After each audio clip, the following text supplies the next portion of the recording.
नमस्कार, मेरा नाम है बलविंदर कौर नंदनी। आप देख रहे हैं द रिव्यू हिंदी। आज़ाद भारत की राजनीति पर अगर हम निगाह डालें तो नेहरू युग से लेकर 80 के दशक के शुरुआती वर्षों तक हम सेकुलर विमर्श को राजनीति के केंद्र में देखते हैं। ज़मीन पर हालात चाहे जो रहे हों, लेकिन ज़्यादातर राजनीतिक दलों ने जनता के सामने खुद को सेकुलर दिखाने की कोशिश की है। ऐसा बिल्कुल नहीं है कि 80 के दशक से पहले धर्म और राजनीति का घालमेल नहीं था, लेकिन मुख्य धारा के राजनीतिक दल कम से कम सार्वजनिक तौर पर इससे बचते दिखते थे। फिर 80 के दशक के अंतिम वर्षों से हालात बदलने लगते हैं। राजनीति में हिंदुत्व प्रभावी होता दिखता है और अगले कुछ दशकों में ये भारतीय राजनीति पर छा जाता है। आखिर भारतीय राजनीति में ये बड़ा परिवर्तन कैसे हुआ, इस बड़े बदलाव को समझा जाना जरूरी है। इसी कड़ी में आज हमने वरिष्ठ पत्रकार अजय प्रकाश से बात की। पत्रकारिता में जनता के बुनियादी मुद्दे उठाने वाले और सामाजिक आर्थिक विषयों की गहरी समझ रखने वाले अजय प्रकाश के विचार इस संबंध में नई दृष्टि देते हैं। जी, मेरा पहला सवाल ये है कि भारत का जो भी राजनीतिक और बौद्धिक विमर्श रहा है 80 के दशक तक, सेकुलर और जनवादी विमर्श, वो हर राजनीतिक दल भी सेकुलर होने की बात करता था, ऐसा दिखाता था। जमीन पर जो भी हालात हों, हर कोई अपने आप को सेकुलर ही कहना चाहता था। फिर अगले कुछ दशकों में ऐसा हुआ क्या कि हिंदुत्व केंद्र में आ गया। आप इसे कैसे देखते हैं? क्या ये हिंदुत्व की जीत है या सेकुलर विमर्श की कोई भारी कमी है? असल में इसको किसी भी समाज की गतिकी को हमेशा उसके आर्थिकी से जोड़कर देखना चाहिए। जी। यह हिंदूवाद का जो पूरा उभार है 1990 के दशक में, वो वही दशक है जब भारत में लिबरलाइजेशन और प्राइवेटाइजेशन यानी उदारीकरण और निजीकरण की बहार आई थी, जिसको लेकर देश का जो सक्षम तबका था, मतलब जो पैसे वाला तबका था और गैर पैसे वाला तबका भी था, उसके बीच यह प्रचारित किया गया कि सरकारी सिस्टम भ्रष्ट हो गया है, अब सरकार रोजगार नहीं दे पा रही है और अब प्राइवेटाइजेशन और लिबरलाइजेशन के रास्ते ही भारत समृद्ध होगा। और जाहिर तौर पर उस समय कंप्यूटर आए, तेजी से मशीनीकरण हुआ, सब कुछ हुआ, लेकिन उस प्रक्रिया में जिसको रोजगार कहते हैं उसकी भारी कमी होती चली। और उस कमी की शुरुआत के साथ साथ भारत में दंगाई राजनीति यानी जातिवाद की भी राजनीति और सांप्रदायिकता यानी धार्मिक राजनीति, दोनों तरह की राजनीति अपने आगे बढ़ती चली गई। और आगे बढ़ते बढ़ते चरम की स्थिति ये हुई कि जो रोजगार असंगठित क्षेत्र में बढ़ता गया और संभावनाओं से विच्छिन्न होता गया, मतलब रोजगार करने वाले जो सक्षम लोग थे उनकी भी जिंदगियां मतलब सुचिंतित नहीं थी। वैसे में अब धीरे धीरे ये रोजगार बढ़ते बढ़ते यहाँ आ गया कि ये पकौड़ा तलो तक आ गया।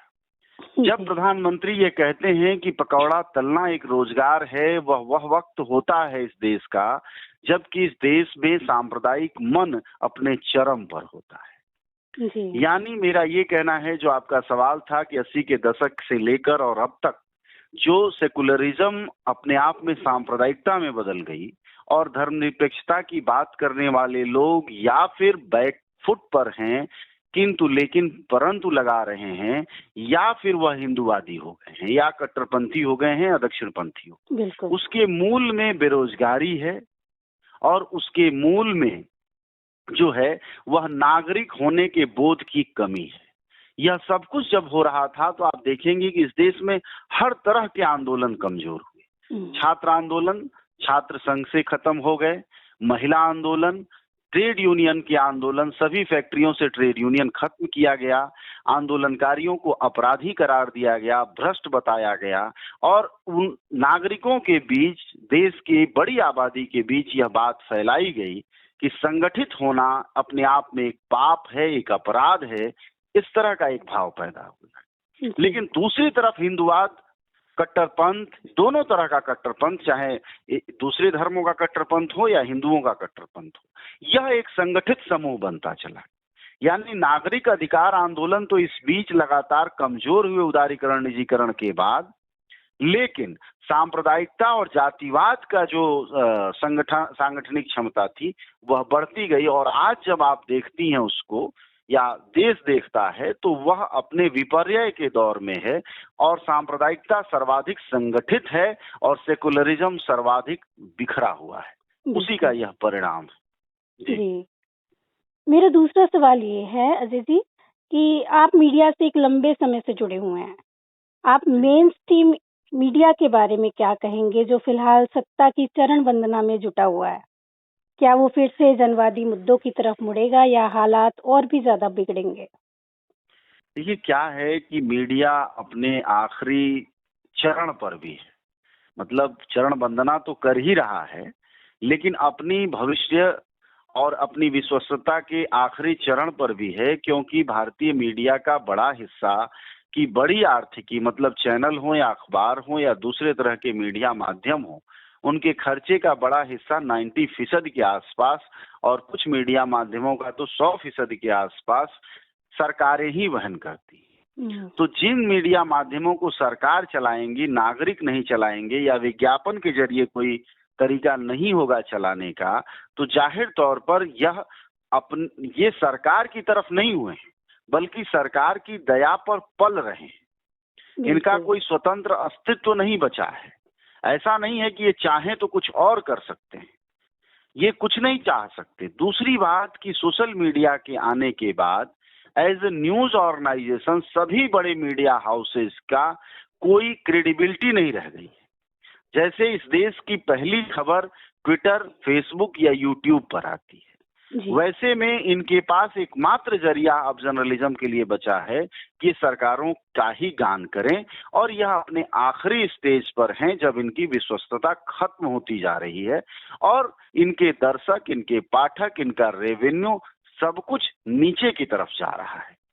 दोष इसमें यह है कि हमारे देश की जिस तरह की राजनीतिक सिस्टम बन गया है और लोगों की जो मानसिकता बन गई है, वह जो उभरते हुए मीडिया माध्यम हैं उन पर वह भरोसा उस तरह से नहीं कर पा रहे हैं। वह अभी भी पुराने मीडिया माध्यमों को ही मीडिया मानते हैं, उन्हीं को तरजीह देते हैं, और इसी वजह से पार्टियों का भी जो नुकसान है राजनीतिक, जहां सिर्फ एक ही पार्टी चरम पर दिखाई दे रही है, उसकी वजह यह है कि दूसरी पार्टियां अपने मीडिया माध्यमों को मजबूत नहीं कर पा रही हैं, जो हजारों लाखों की संख्या में इस देश में सोशल मीडिया, नए मीडिया के तौर पर बिखरी हुई है। जी, बहुत बहुत शुक्रिया अजय जी हमसे बात करने के लिए और अपना समय देने के लिए। शुक्रिया, धन्यवाद।